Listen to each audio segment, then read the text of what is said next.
반갑습니다. 바른교회 장승재 목사입니다. 오늘 하나님의 말씀의 제목은 생명을 살리는 지혜자라는 제목으로 하나님 말씀 나누도록 하겠습니다. 다시 되돌릴 수 없는 네 가지가 있습니다. 엎질러진 물, 시위를 떠난 화살, 흘러가 버린 시간, 내뱉은 말입니다. 이 가운데 말은 반드시 그 대상이 있기에 더욱 조심하고 신중해야 합니다. 말은 생명을 살리기도 하고 죽이기도 하기 때문이죠. 본문은 한 여인의 지혜로운 말을 통해 성읍 백성이 생명을 보존하게 되는 사건을 소개하는데요. 이처럼 작은 지혜가 큰 생명을 살릴 수 있습니다. 오늘 본문에서도 비슷한 일이 일어납니다. 세바의 반란으로 인해서 한 성읍이 멸망할 위기에 처했지만 한 지혜로운 여인이 그 위기를 막아냅니다. 그녀는 어떤 특별한 힘도 없었지만 지혜로운 말과 판단으로 성을 지키고 생명을 살렸습니다. 오늘 우리는 본문을 통해 생명을 살리는 지혜자의 모습을 배워보고 우리의 삶 속에서도 하나님이 주신 지혜로 가정과 공동체를 살리는 법을 함께 나누고자 합니다. 지혜로운 사람은요, 상황을 읽고 움직입니다. 이 압살롬의 반역이 진압되고 다윗이 예루살렘 성으로 귀환할 때 북이스라엘과 유다 지파 간의 갈등이 드러났죠. 유다 지파 사람들이 이스라엘 지파 사람들과 의논하지 않고 독단적으로 다윗 왕의 귀환을 주도한 이에 대해 왕을 도둑질했다는 표현까지 쓰면서 이스라엘 지파 사람들이 불만을 표한 겁니다. 유다 지파 사람들은 왕이 자신들의 종친임을 내세워서 자신들의 행위가 정당함을 주장했습니다. 이러한 갈등으로 혼란스러운 틈을 타서 불량배의 세바가 이스라엘 지파 사람들의 마음을 훔쳐 반란을 일으킨 겁니다. 압살롬의 반란은 탐욕에 휩싸인 한 사람 때문에 많은 사람의 생명이 위태롭게 된 일이었다면 세바의 반란은 탐욕에 휩싸인 한 사람 때문에 많은 사람의 생명이 위태롭게 된 일이라 할 수 있습니다. 세바의 반란은 다윗 왕에게도 큰 위기였을 겁니다. 유다 지파와 이스라엘 지파들의 반목이라는 틈을 노린 반란이었기 때문입니다.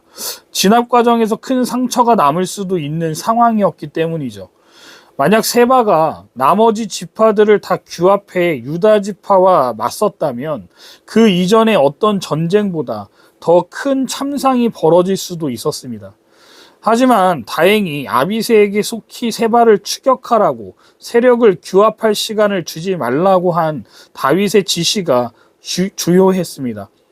세바는 모든 지파를 두루 다녔음에도 불구하고 갈릴리 호수 북쪽의 아벨 벳마아가 베림 지역에서만 지지자를 규합할 수 있었던 것으로 14절에서 확인이 됩니다. 세바는 반란을 일으켜 북쪽 성읍 아벨 벳마아가로 도망쳤고 요압은 군대를 이끌고 그 성을 포위했습니다. 요압은 원래 성을 포위하고 함락하는데 천재적 소질을 지닌 사람이었음을 사무엘하 11장 1절과 12장 26절에서 31절까지에서 알 수 있습니다. 본문에서 성을 쳐서 헐고자 하더니 라고 말하는데 이건 단순한 포위가 아니라 완전한 함락과 파괴를 목표로 했음을 보여주는 모습입니다. 요압의 성격을 보면 다윗의 충신이었지만 과격하고 잔인한 방식을 종종 사용했던 인물임을 우리는 잘 알 수 있습니다. 이제 다윗의 군사들이 토성을 성벽 높이만큼 쌓아 성을 치려는 순간 한 여인이 요압 장군을 찾아왔다라고 나옵니다. 그리고 요압과 대화하며 해결책을 찾는 장면이 나오는데요. 이 여인을 지혜로운 여인이라고 성경이 증거하는 이유가 있습니다. 아벨벳마아가 이 도시는 아벨벳마아가라는 이 도시는 이스라엘 최북단 지역의 요새 도시로 전략적으로 중요한 위치였습니다. 또한 역사적으로 지혜로운 사람들이 사는 곳으로 명성이 있던 곳이었습니다. 20장 16절에서 지혜로운 여인이 등장하는 것은 단순한 우연이 아니라는 것을 알 수 있습니다. 고대 근동 사회에서 이 지혜로운 자들은 왕과 군사 지도자들보다 더 강력한 영향력을 행사할 수 있었습니다. 이는 이스라엘이 단순한 군사력에 의존하는 나라가 아니라 하나님의 지혜와 가르침을 따르는 공동체여야 함을 보여주고 있다는 겁니다. 전도서 9장 13절에서 18절을 보면 한 가난한 지혜자가 그 성읍을 구하였으나 라는 말이 나옵니다. 이 본문에서도 전쟁을 막은 것은 군사력이 아니라 지혜로운 자의 말이었음을 보여준다는 것이죠. 요압은 무력으로 성을 점령하려고 했지만 이 지혜로운 여인은 대화를 통해 해결책을 찾으려 합니다. 이 대조는 성경에서 폭력과 지혜의 대비라는 중요한 신학적 메시지를 우리에게 전달해주고 있다는 겁니다. 그렇다면 그녀가 보여준 지혜는 무엇이었을까요? 상황을 파악하는 능력이었다는 겁니다. 성읍이 진멸할 위기에 처해 있었습니다. 그러나 감정적으로 반응하지 않았습니다. 이성적으로 판단하고 어떻게 해결해야 할지를 생각했다는 겁니다. 그리고 요압을 부릅니다. 16절을 보세요. 들을지어다 들을지어다. 아주 다급한 목소리로 요압에게 말할 기회를 청하고 앞에 나온 사람이 요압인 것을 확인하고는 17절에 요압에게 지금 당신이 하려고 하는 일이 얼마나 위험한 일인지를 상기시켜주고 있습니다. 아벨성은 지혜로운 도시이고 이스라엘에서 어미와 같은 성읍이라고 부르는 화평하고 충성된 도시인데 왜 이 성을 멸하려 하느냐고 물어봅니다. 또한 하나님께서 세우신 성읍이기에 하나님의 유산을 당신이 함부로 하려고 하냐고 주장합니다. 이 여인은 무작정 싸우거나 항복하지 않고 지혜롭게 협상을 이끌어내고 있습니다. 정확한 문제를 찾고 해결책을 제시하고 있는 것이죠.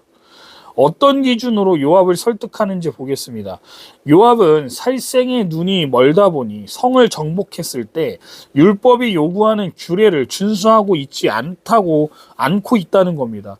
여인은 이러한 요압에게 협상을 제시하면서 하나님의 말씀을 준수하고 있지 않고 있다고, 그러니 율법을 준수하라고 지금 압력을 넣고 있습니다. 신명기 20장 10절과 11절은 이렇게 기록하고 있습니다. 네가 어떤 성읍으로 나아가서 치려할 때에는 그 성읍에 먼저 화평을 선언하라. 그 성읍이 만일 화평하기로 화답하고 너를 향하여 성문을 열거든 그 모든 주민들에게 내게 조공을 바치고 너를 섬기게 할 것이요 라고 나와 있습니다. 그렇다면 여호와의 율법이 이방 사람들에게도 적용되도록 강요한다면 이스라엘의 성읍에는 더욱더 적용해야 하지 않겠습니까? 라고 요압에게 따지고 있다는 것이죠. 평소에 그렇게 사람을 죽이기를 좋아하고 전쟁을 좋아하던 요압이 지금 임자를 만난 겁니다. 여인의 말을 듣자 자신을 변명하기 위해 쩔쩔매는 그의 모습을 20절에서 볼 수 있습니다. 요압이 대답하여 이르되 결단코 그렇지 아니하다. 결단코 그렇지 아니하다. 삼키거나 멸하려 하려 함이 아니라고 말하면서 자신이 원하는 것은 왕을 대적한 세바를 징벌하는 목적이라고 말합니다. 세바만 넘겨주면 빨리 철수하겠다라고 지금 말하고 있습니다. 그리고 여인은 아벨성의 사람들을 슬기로운 말로 설득시켜서 세바의 머리를 요압에게 던져줌으로 한 사람의 죽음으로 수백 수천 명의 목숨을 구함을 또 보여줍니다. 이렇게 전쟁은 싱겁게 끝나버립니다.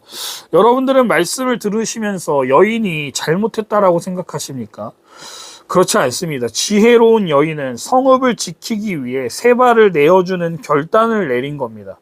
이것은 잔인한 선택이 아니라 공동체 전체를 살리는 길이었다는 겁니다.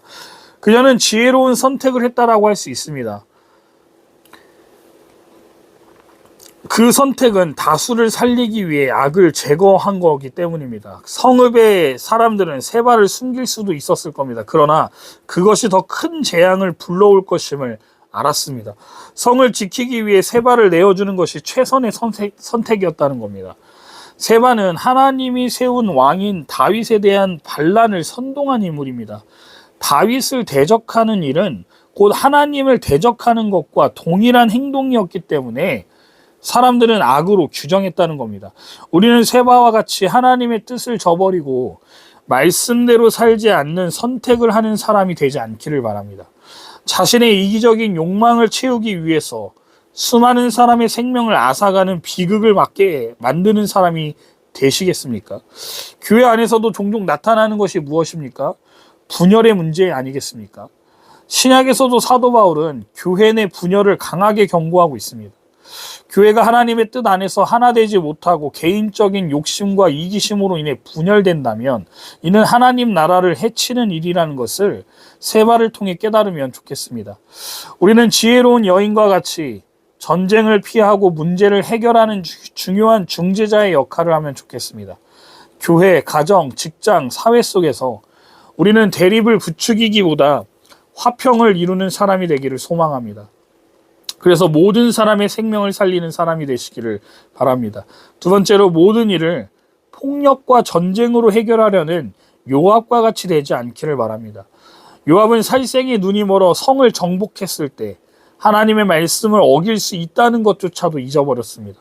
지혜로운 여인이 없었다면 요압은 하나님께 큰 저주를 받거나 무고한 사람들을 죽인 대가를 죽음으로 치르거나 대가를 치러야 했을 겁니다.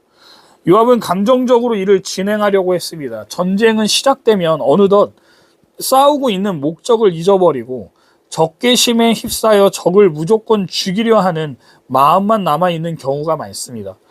요압이 아벨성을 치기 위해 토성을 쌓을 때 정확히 어떤 마음을 갖고 있었는지는 알 수 없지만 맹목적인 적개심과 공명심으로 어떻게든 성을 점령하겠다는 의지를 불태우고 있었을 가능성은 보여주고 있지 않습니까? 우리의 삶도 마찬가지입니다. 가정과 직장에서 갈등이 생겼을 때 감정적으로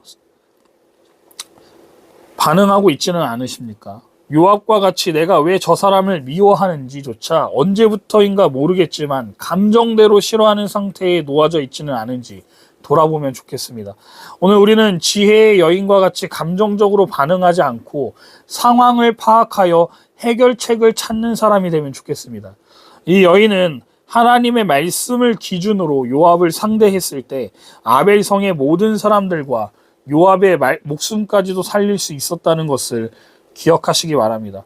말씀을 마치겠습니다. 작은 지혜가 큰 생명을 살립니다. 멸망 직전의 성읍, 모두가 두려움에 떨던 그 순간 한 지혜로운 여인이 일어나 입을 열었습니다. 싸울 것인가, 피할 것인가, 아니면 다른 길이 있는가? 그녀는 감정이 아닌 지혜로 답을 찾았고 결국 성을 구했습니다. 우리의 삶도 마찬가지입니다. 갈등이 생길 때 나는 싸우는 사람인가, 피하는 사람인가, 해결하는 사람인가? 교회에서, 가정에서, 직장에서 나는 문제를 키우는가, 해결하는가? 하나님의 지혜는 생명을 살리는 지혜입니다. 분노보다 평화를, 감정보다 지혜를 선택하십시오. 말 한마디로 행동 하나가 사람을 죽일 수도 살릴 수도 있습니다. 그러므로 하나님의 지혜를 구하시기 바랍니다. 오늘도 우리는 선택해야 합니다.